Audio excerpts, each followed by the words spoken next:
అస్సలాము అలైకుం వరహమతుల్లాహి బరకాతుహు. నా భారతీయ సోదరులందరికీ గణతంత్ర దినోత్సవ శుభాకాంక్షలు.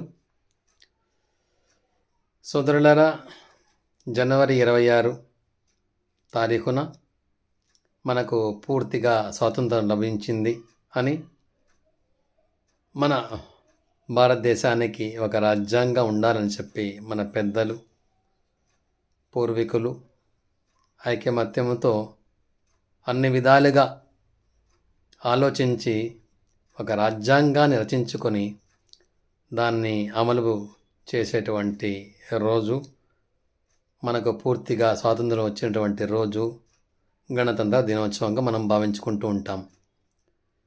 ఇది చాలా సంతోషము. ఈరోజు కేవలము జాతీయ జెండాన్ని ఎగరవేయడం అంతవరకే కాకుండా మన పూర్వీకుల యొక్క పోరాటాలని, వారి యొక్క త్యాగాలని గుర్తు చేసుకుని వారికి సలాములు అర్పించేటువంటి రోజు కూడా. ఎందుకంటే వారి యొక్క త్యాగాలు లేకపోతే మనం ఇంత ప్రశాంతంగా, ఈ విధంగా స్వాతంత్రంగా ఒకరికి ఒకరు తెలియజేసుకుంటూ ముందుకు వెళ్తున్నామంటే ఇది మన పూర్వీకులు మనకు ఇచ్చేటువంటి ఒక గొప్ప బహుమానం. కాబట్టి మనము ఈరోజు ముఖ్యంగా చెప్పుకోవాల్సిన విషయం ఏంటంటే, మనకు ఏ రాజ్యాంగాన్ని అయితే వాళ్ళు మనకు బహుకరించారో ఆ రాజ్యాంగం మనకు స్వేచ్ఛనిస్తుంది, అనేక విధాలుగా సౌకర్యాలు కల్పిస్తుంది, మరియు ఒకరిని ఒకరు గౌరవించుకోవాలని చెప్పి, ఒకరి ధర్మాన్ని గౌరవించుకోవాలని చెప్పి అనేక విధాలుగా చెప్పడం జరిగింది. మనమంతా భారతీయులము, మనం రాజ్యాంగాన్ని గౌరవిద్దాము, దానిపై అమలు చేద్దాము. మరియు ఏ ఐక్యతతోనైతే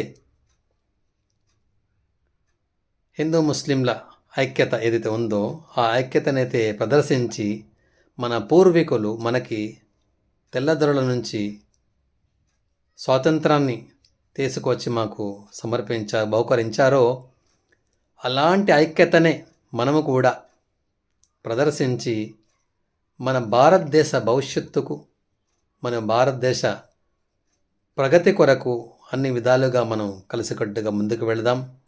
ఎందుకంటే భారతదేశ స్వాతంత్ర ఉద్యమంలో హిందూ ముస్లింల ఐక్యత అనేది చాలా గొప్ప విషయము. ఒక పక్క